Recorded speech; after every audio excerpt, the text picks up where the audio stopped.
Қайырлы күн, Болборлы ауылдық кітапханасы. Қасиетті орындар, халық арасында ерекше құрметтелетін орындар, мәдени мұра ескерткіштері, зайырлы және діни сәулет, кесенелер мен табиғи ландшафттар, тұрақты тарихи құндылықтары бар жерлер. Сакральные места – это места, особо почитаемые в народе, памятники культурного наследия, мавзолеи, природные ландшафты, места с устойчивыми историческими ценностями. В Карабулском районе таким местом является место захоронения Мухамеджана Сиралина, которое находится в 10 километрах от села Урнек, датируется 1929 годом. Мухамеджан Сиралин – один из видных общественных деятелей казахского народа начала 20 века, поэт, просветитель, журналист, педагог. Он вошел в историю как создатель журнала «Айкап», был одним из основоположников современной республиканской газеты «Егемен Казахстан», первым редактором кустанайской газеты «Ауол». Детство Мухамеджана Сиралина было трудным. Отец умер, когда Мухамеджану было 3 года, и матери пришлось переехать с детьми в Троицк. Учился в медресе, затем закончил двухклассное русско-киргизское училище в Кустанае. Затем сдает экзамены для поступления в Оренбургское училище, в котором готовили учителей. Но за отсутствие средств для учебы возвращается в свой аул. Здесь несколько лет работает учителем, обучая детей русскому и казахскому языкам.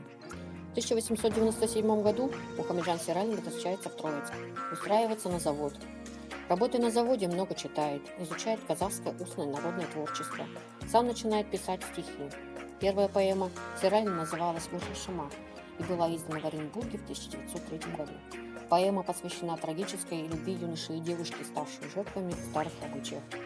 Историко-реалистическая поэма «Тоджаран», написанная в 1903 году, была издана в Троицке в 1907 году. В ней мастерски изображен казахский быт, воспроизведены эпизоды национально-освободительного восстания под руководством Кенесары Нурзбая Касымовых в 30-40-е годы.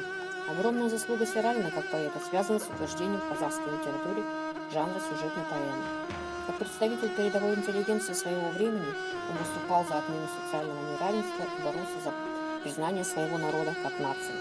В 1911-1915 годах Мухамеджан Сиралин издавал первый журнал на казахском языке «Айкап», сыгравший важную роль в развитии казахской письменной литературы. После установления советской власти Сиралин работал редактором газеты «Ушкан» «Искра» в городе Оренбурге в 1919-20 году. Затем в Кустанайской области в губисполкоме. С 1923 по 1926 годы работает редактором газеты «Ауол». Кроме журналистской и издательской деятельности, Мухамеджан Сиралин известен как переводчик. Последние годы жизни Мухамеджан Сиралин провел в родном ауле, продолжая служить казахскому народу. Основывает село Аксор, открывает в нем школу, создает водохранилище, сажает деревья, выращивает фрукты. Следы его стараний сохранились на месте бывшего поселения до сих пор. Скончался Мухамеджан Сиралин в мае 1929 года.